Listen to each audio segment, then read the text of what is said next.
First of all, welcome. It's a pleasure to talk to you. Tell me a little bit about Badland and how it came to be. Well, I have a company called Pop Octopus Productions, production company. This is our fifth film, our third Western, but our first one that made it to Netflix. So it's a project that had been, in development for a little bit of time that my partners and I created. We worked hard to get some financing. We got a distribution deal with a company called Cinedigm, and they really wanted a Western. So we went into our idea book and our script pile, and we picked, originally it was called Breacher, named after Matthias William Breacher, but the distribution company thought that Badland would be a better name. So there's a little bit of some indie information for you. And it's just something, it's a story that we loved. We thought it was kind of timely. It has a very strong female lead character, and it played by Mira Sorvino, who we think is fantastic. She's amazing. She's amazing, and what a lovely person, and just a champion for women's rights and just all things good in this world. I'm a big advocate of Mira Sorvino. And we thought, out of that one, not only did I like that character the best, I love that character. Matthias William Breacher is basically every male role model I had growing up, all rolled into one Western character. He's a little bit Rambo. He's a little bit outlaw Josie Wales. He's a little bit Luke Skywalker to me, all rolled into one. And it was just the dream role. One of my favorite genres is Westerns, are Westerns. And obviously, although I don't think we're going to be doing a Western for a little while. Maybe, don't quote me on that, but we'll see. It's not next in the lineup. But I just love the character. He's just so I love the storyline. Love that it was an ensemble cast, and this character journeys through all these different lives, and it's just something you don't see very often. And as an actor, it was just so juicy for me to dive into that, and as a producer to produce that. And have all of these different characters and have a chance to cast all of these amazing actors, Bruce Dern, Wes Studi, Mira Sorvino, country superstar Trace Atkins. I mean, he really, in his short time, he delivered such a powerful performance. Jeff Fahey, Tony Todd, Amanda Wyss, who I love dearly. It just was an amazing ensemble cast, and it was a pleasure to work with all of them. You have mentioned like about 5 of my absolute favorite actors. First of all, Wes Studi, what an amazing person he is, and just a great sense of humor. And Bruce Dern, what an amazing actor! What a history of he's credited with being the only guy ever to shoot and kill John Wayne. I know, and I'll tell you, on set, he likes to tell those stories. I mean, he is just a wealth of Hollywood history knowledge, and he did tell that story. I'm not going to retell it. Those are his words. But he told the story about how he shot John Wayne, and it was unbelievable. It's just amazing. I mean, obviously, a cinephile myself, film buff, and to hear stories about movies that you grew up loving and watching, and to hear it from the horse's mouth. Yeah. And hear these stories. It's just what an amazing ride. What an amazing and Tony Todd. Again, I've known Tony for a long time, and what a fount of information and knowledge he is. I gotta say, Tony came in. Probably one of the most pivotal role in the story. I think. I mean, he's he's really the catalyst for everything that happens in the story. And he came in and, he didn't work a lot on the film, and he came in so prepared.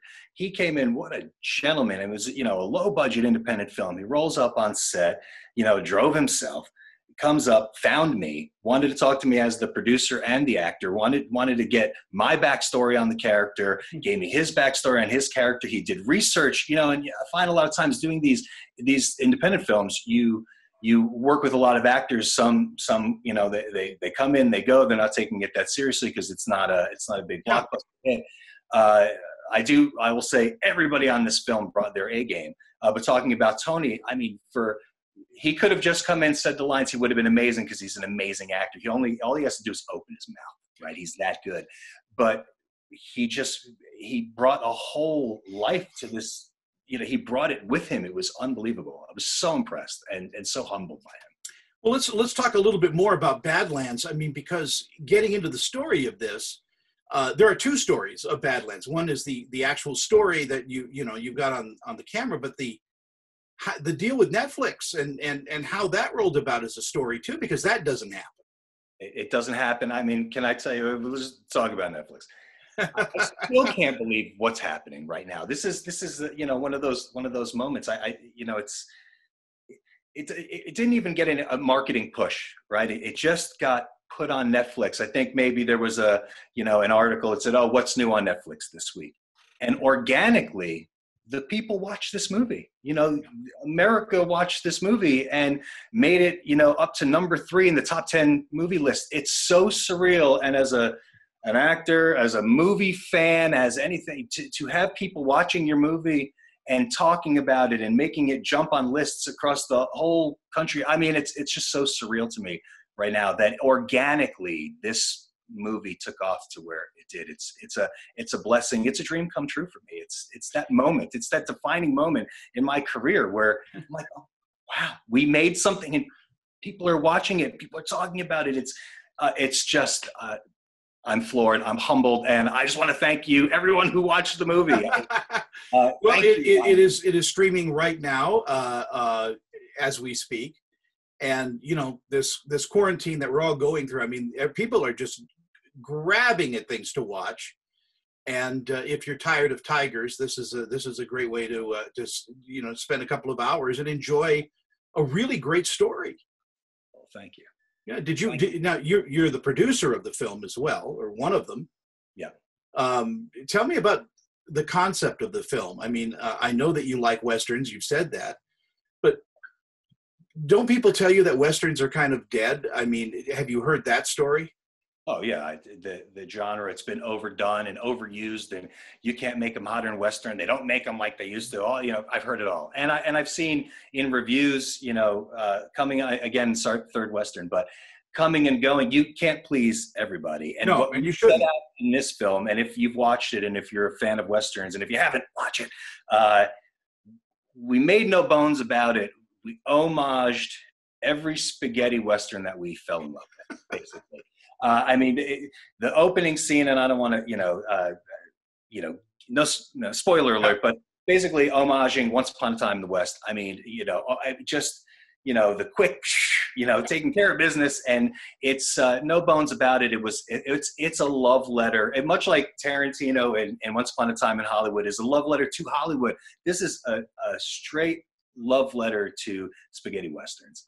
We try to do a spaghetti Western with a modern edge to it, but again, no bones about it. It is, I'm the living embodiment of Clint Eastwood, and I'm not trying to be. Obviously, I'm my own self, but if the stares and I can't help that coming out of me when I'm on camera playing this character, because that's where he came from. The same as I'm a musician, and I play music, and everything I play has, influences from all the bands I grew up listening. They formed my style. So in this particular movie, that, those movies formed this movie. Well, of course, Sergio Leone just reinvented the Western in the 60s, late 50s and 60s. And then you had, the gritty Westerns coming out later on in the late 60s and 70s, the Wild Bunch and which again redefined the Western. So hopefully you're doing that. You're giving us a redefinition of what a Western film is. Well, thank you. I love it. You humble me. You really do. I stop. Appreciate it. That's I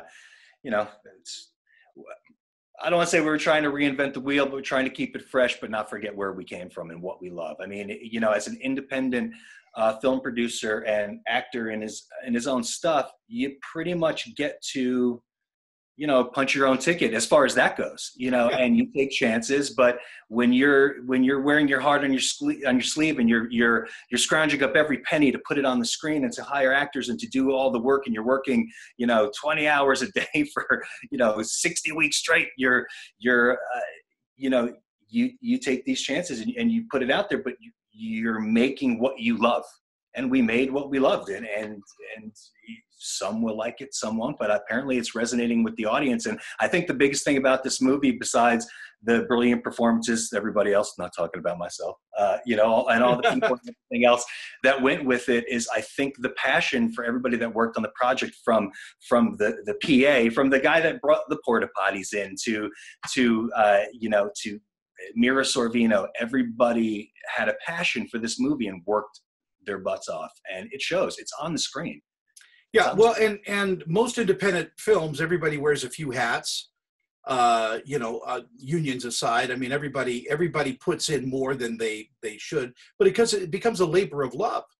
And Yes. if you have a great script, if you have good people around you, people want to show up on the sets. You know, I hear stories about, you know, when actors are not on call for a day, they show up anyway and read lines. Was that happening with Badland? It depends on who it was. I mean, I worked every day. If I wasn't in the scene, I was there, regardless. Some people have to travel to set, you know, so most of the actors that weren't working that day, the set was pretty remote. So it was a drive to the set, but every actor who was there working, if they were there, they were helping no matter what.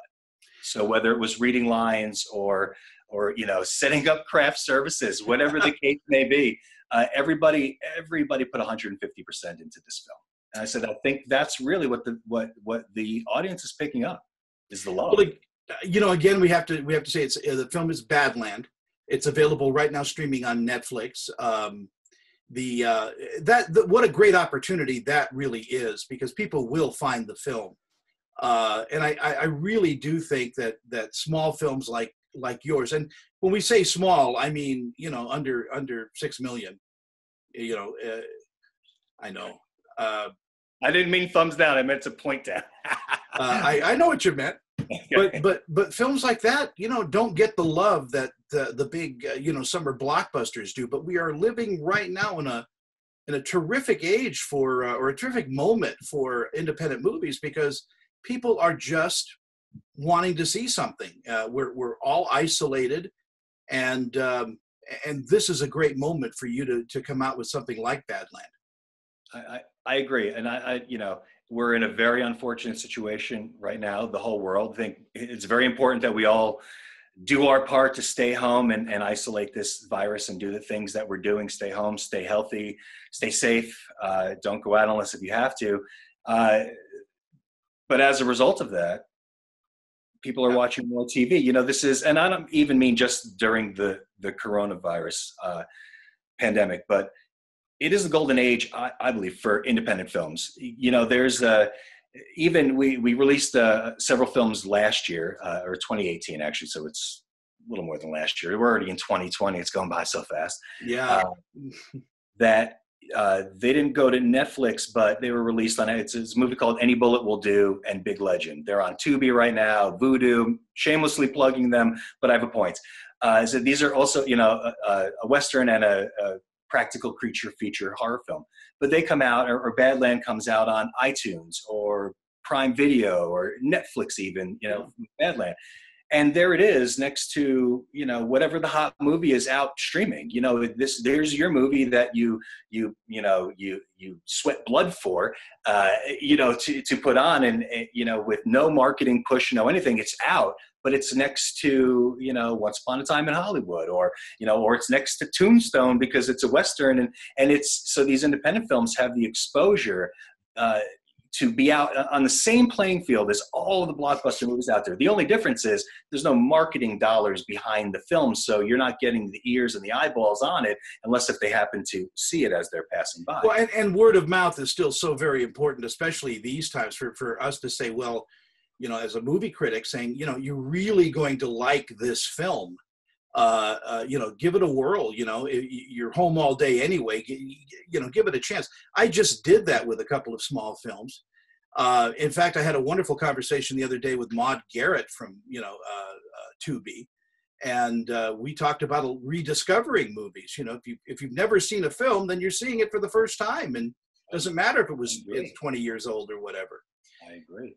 Yeah. So I just watched Hook with I have two daughters. One will be 4 in the summer. One will be 2 in like 4 days. And, we've watched Disney Plus. I mean, we're keeping them in business, as are all parents right now. And my wife works from home. We're all working from home now. So it's tough. And they've watched Peter Pan so many times. And I said, let's watch Hook, the real life Peter Pan. Wow. And, a story about Peter Pan. And, it's maybe not the most appropriate film for a 4-year-old and a 2-year-old, but, it's Robin Williams and Dustin Hoffman. And so we watch it, and I haven't seen it since 92, when it came out. And I revisited it like it was the first time, like just what you're saying. I mean, even a movie you haven't seen in a long time, it just happened to pop up. I saw it there. I was like, we should watch this. And anyway, and I loved it. I loved it like it was I actually loved it more because I've seen Peter Pan so many times with my daughters over the past couple of weeks that I was like, oh, and look, and she's Wendy, and she's, it was an amazing experience, and because of streaming. And because of what you're saying about social distancing and all, this is why we're doing this interview this way. Otherwise, I would be at your house, or we do it at the studio or something, and over a cup of coffee. But we're just trying to get the word out there on these great films. So I appreciate your time, Kevin. I appreciate the opportunity. And with that said, when the veil is lifted, you're welcome to come over anytime and watch Hook with you. But I'm talking to the audience. If you guys want to see something that is absolutely well acted, I mean, Wes Studi, Tony is in it, Bruce Dern, Mira Sorvino. I mean, these names are huge, and for them to come together and do something like a small budget film means that the film they like the writing, and you can't get around writing. It has to be good, otherwise the movie isn't good. So there's your seal of approval on it. Check out Badlands. It's streaming on Netflix right now. And Kevin, again, thank you so much for this was a bit awkward at first, but now we're old friends.